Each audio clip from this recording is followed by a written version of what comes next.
Shalom ou bracha mes chers amis, pour la halakha du jour. Nous allons tenter d'expliquer la halakha de Shabbat.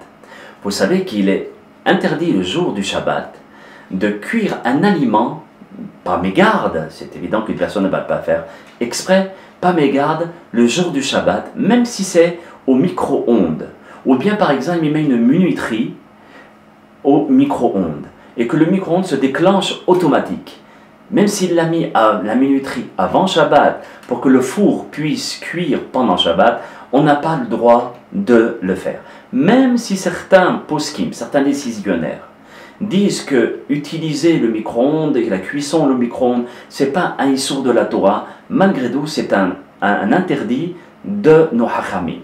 Donc cela veut dire que cuire, c'est interdit. C'est comme utiliser le feu.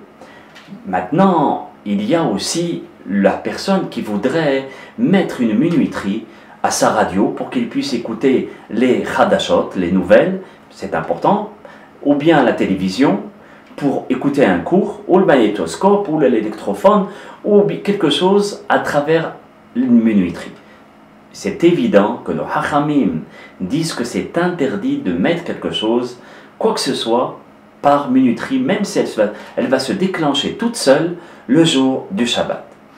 Cette loi est valable aussi bien en Israël, où c'est des juifs qui travaillent dans les mass médias, ou bien bechutz haaretz, ou bien à l'extérieur d'Israël. Parce que ce n'est pas un kavod, un respect pour le monsieur Shabbat.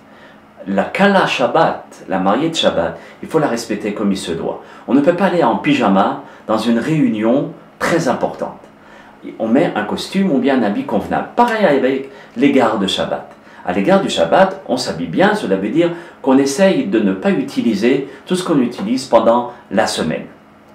Et même si on met une note devant la porte de la maison en disant « Nous sommes Shomer Shabbat, Shomrei Shabbat », et tout ce qui marche et tout ce que vous entendez, c'est sur minuterie.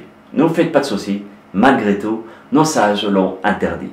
De façon à rentrer véritablement dans la Kedushat Shabbat, c'est ce qu'on nous souhaite, Be'ezat Hashem. Maintenant, l'aphorisme du jour, comme c'est vendredi et Shabbat, il y en aura deux. Donc le Baal Shem Tov nous dit comme ça, qu'on ne peut régler les problèmes extérieurs si l'on ne règle pas les problèmes intérieurs. Il faut déjà les régler à l'intérieur pour qu'ensuite extérieurement on ait un bon comportement. Un deuxième aphorisme du Baal Shem Tov, il nous dit, si nous commençons le travail du nettoyage de l'âme, des fautes qu'on a pu mettre sur l'âme, qui s'appelle la Teshuvah, le repentir, nous nous transformons en bâtisseurs du monde. A très bientôt, bracha ve'atzlacha, dimanche, si Dieu veut. Bli neder.